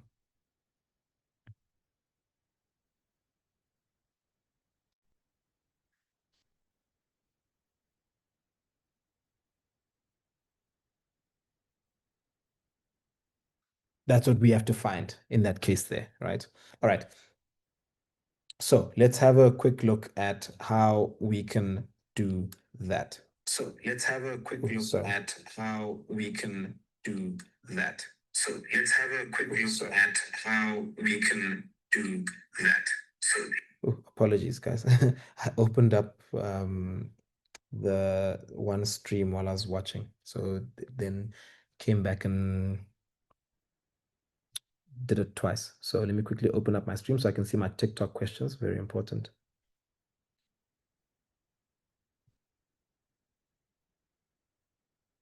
Okay, let's do that.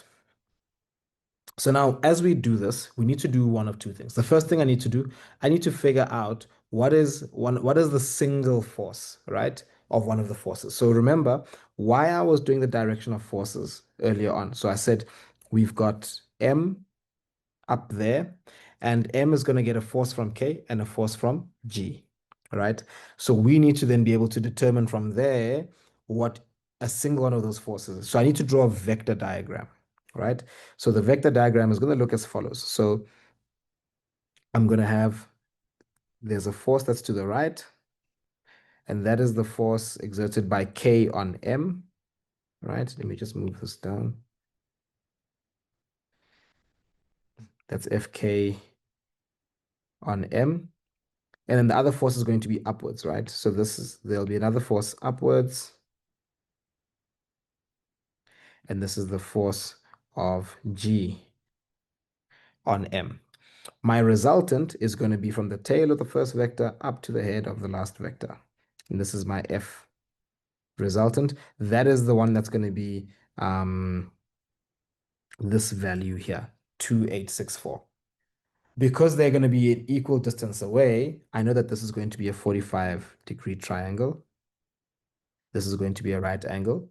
So I need to then find the value of each one of those forces, which essentially is just going to be Pythagoras, right? I'm going to use Pythagoras to find each of these. These are going to, this value is the same as that value there. And if I use Pythagoras, I can find the value of any one of them. So let's quickly do that.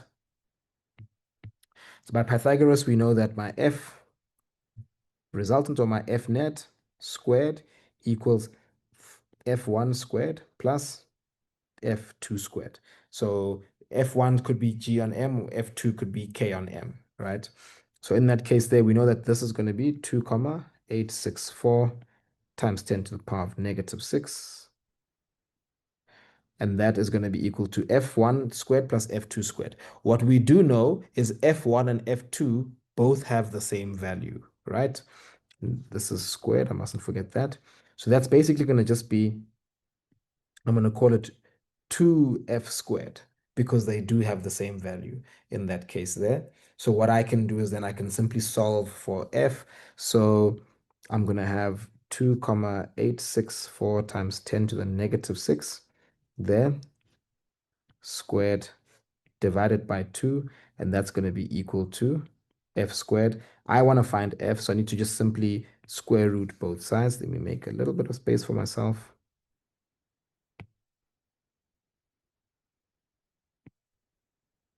So I need to square root both sides. So I'm going to square root this here.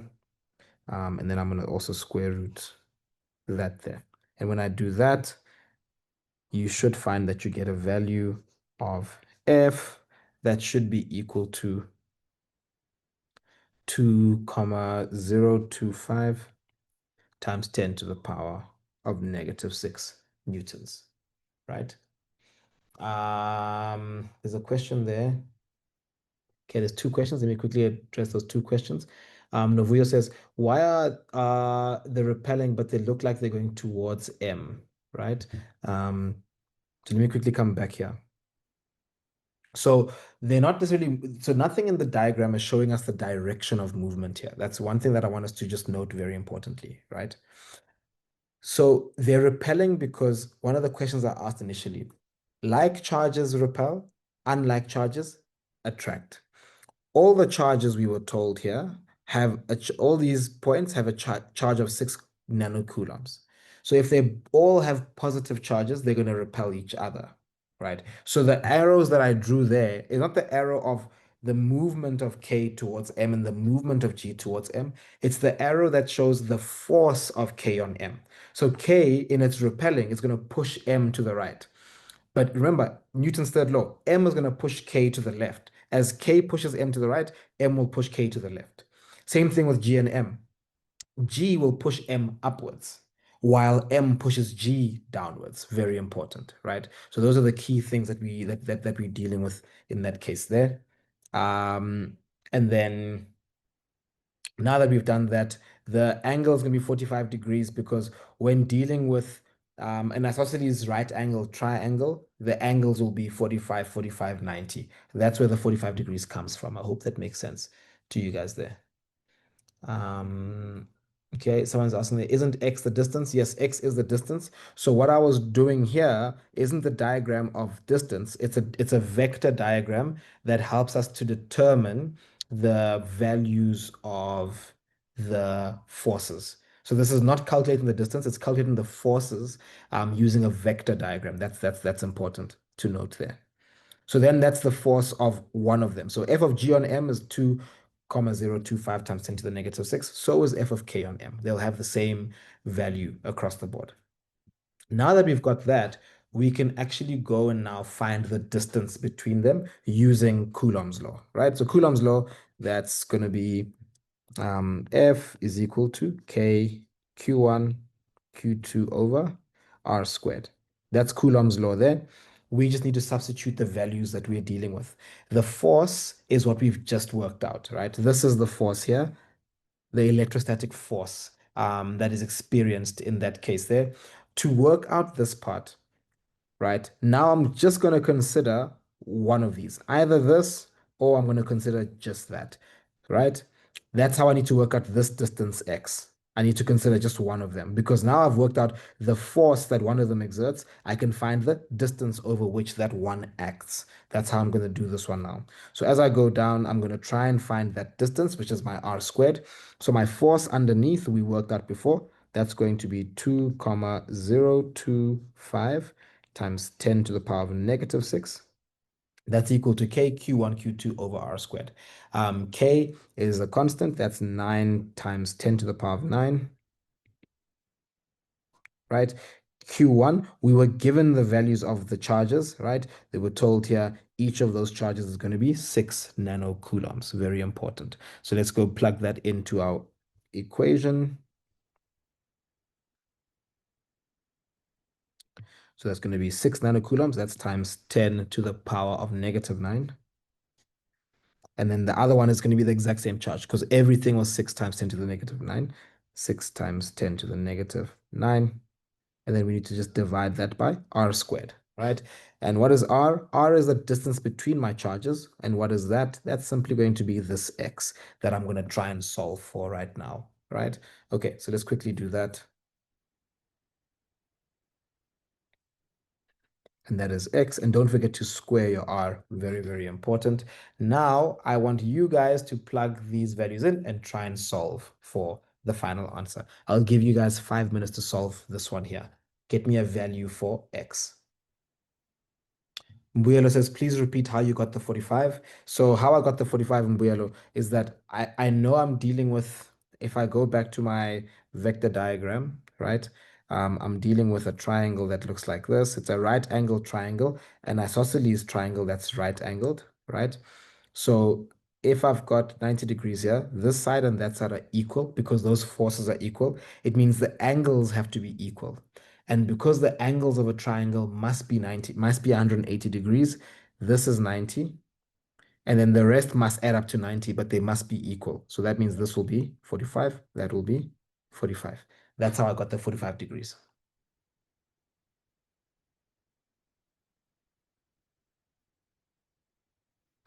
Someone said distance is measured in millimeters. No, distance is measured in meters. In physical science and physics, the SI unit for distance is meters.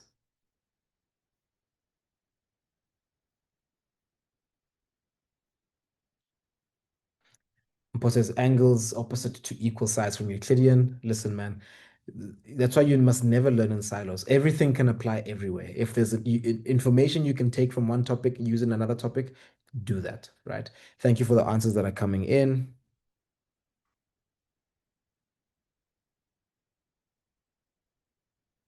Quickly plug your values in and let's see how you guys get to the final answer.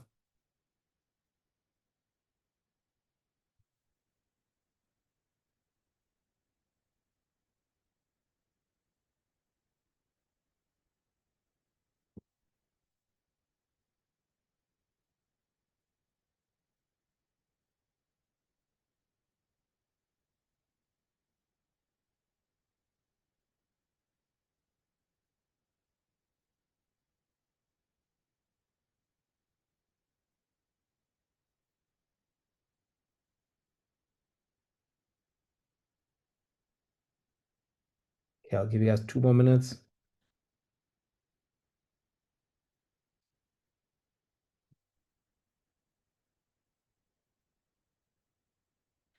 Lewis says, do we convert the answer into meters or millimeters? So the distance that you get out is going to be in meters. So if you've used SI units everywhere else, the answer that you get is going to be in meters.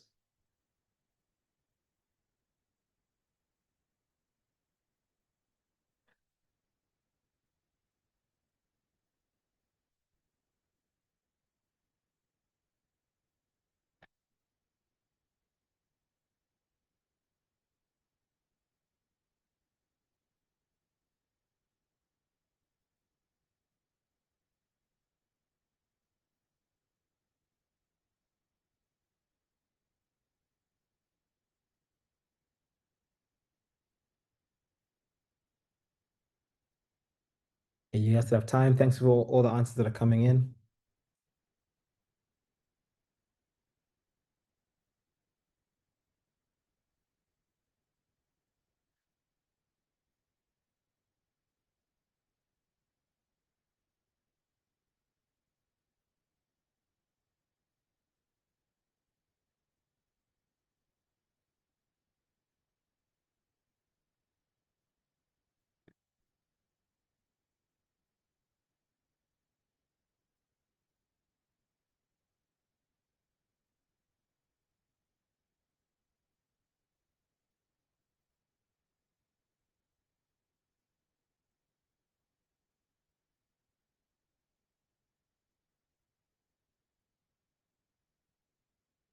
Okay, so let's quickly look at how we do this. This is not going to be a super difficult one as long as you've got your calculator, right?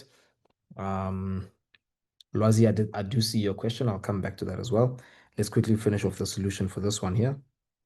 So what I'm going to do is make the x squared the subject of the formula to say, well, okay, x squared equals, and then what I do is basically I multiply both sides by x squared to get rid of the x squared on the left, on the right hand side, and then I divide both sides by 2,025 times 10 to the negative 6 to get rid of it on the left hand side.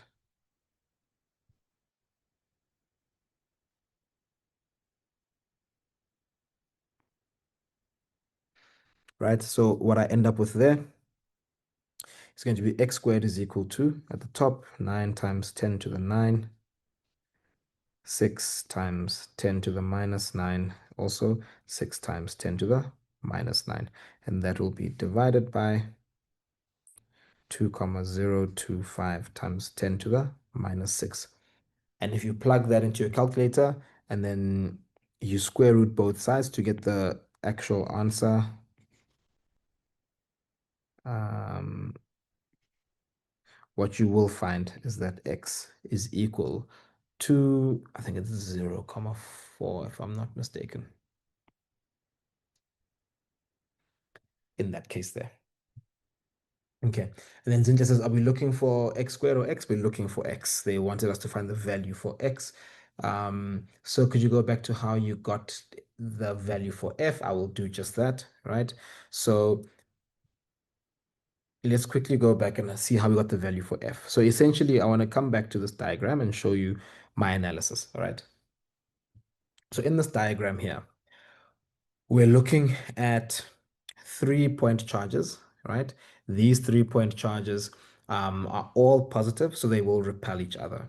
So K and M will be repulsive, M and G will be repulsive, meaning that K will repel M in this direction, M will repel K in this direction, G will repel M in this direction, M will repel G in that direction. What we mostly care about, right, is simply the fact that M gets a force this way and that way.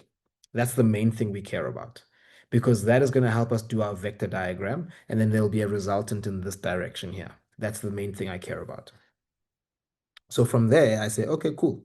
Let me draw my vector diagram out to help me do the calculation a little bit easier, right?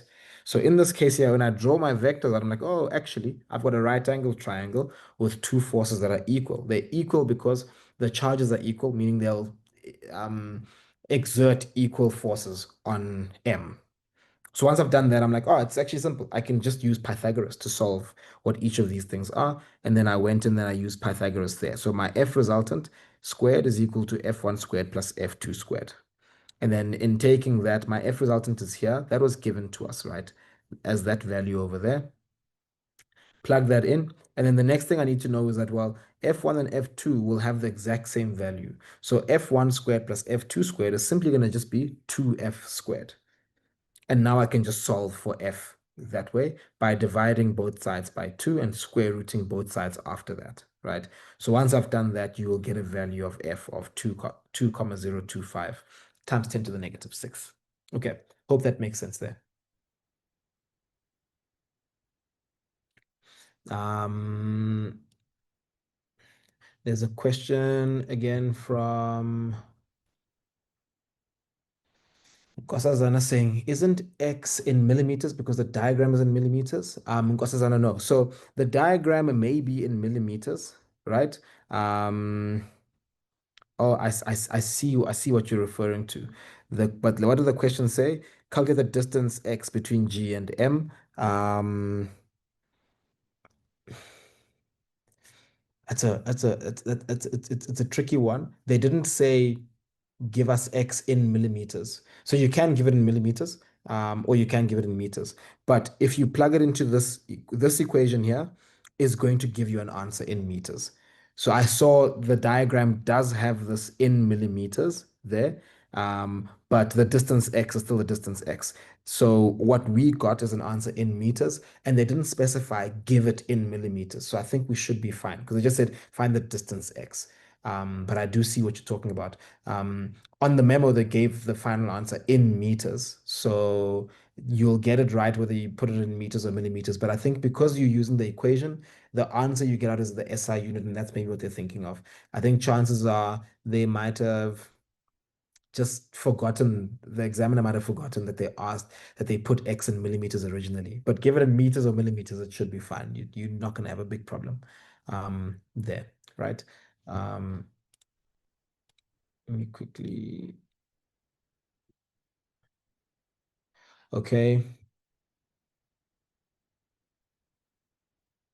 Amakelang is asking the same question essentially there. I think the error is in how the examiner posed the question. So in the memo, the final answer is in meters. When you use that equation, you get an answer out in meters. So you can convert, but the memo accepts an answer in meters. So whether you have it in meters or millimeters, I think it's fine. If they had said, give the value of X, I think I would have been a lot more strict because the value of X is not going to have units. It's going to just be the number, right? Or the magnitude of X. It'll just be a number. In that case, it must be in millimeters. But they said the distance, X. So as long as you put what units you have, I think you should be fine in that case there. Someone says, do you always need to convert to meters? Using this equation, the answer will always come out in meters. Or if you want to calculate the force and you have to put the distance in, yes, you must always work in meters. So whenever you use physics equations, always convert to SI units. That's very, very important, guys. Always convert to SI units. That's how all the equations are built in that case there. Cool. Um, Okay, sorry guys. A lot of you guys are asking questions in the chat, which becomes tough because the chat does get full. So use the Q&A rather. Let me quickly come back. Is X in not in millimeters? So I've already answered that. That yeah, in the question it wasn't millimeters, but the equation will give you a value in meters, right? If you want to convert it to millimeters in that case there, then you know that X is going to be equal to 400 millimeters. You should get marked both on correct on both answers because the unit is what's going to determine the value that comes up before there. So like I said, in the memo, this is the answer they gave, but I guess the confusion was in how they asked it. I hope that makes sense.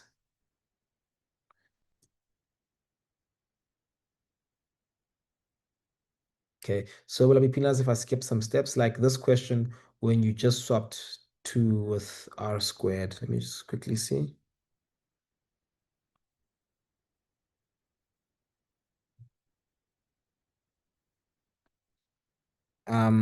Please, Leander, help me understand the swapped 2 with r squared. Which step was that? I'm not sure exactly where I did that because the only 2 I see is specifically here, and that 2 is not for r squared. That 2 is because I was dividing both sides by 2. So this 2 comes from there. It's not necessarily r squared.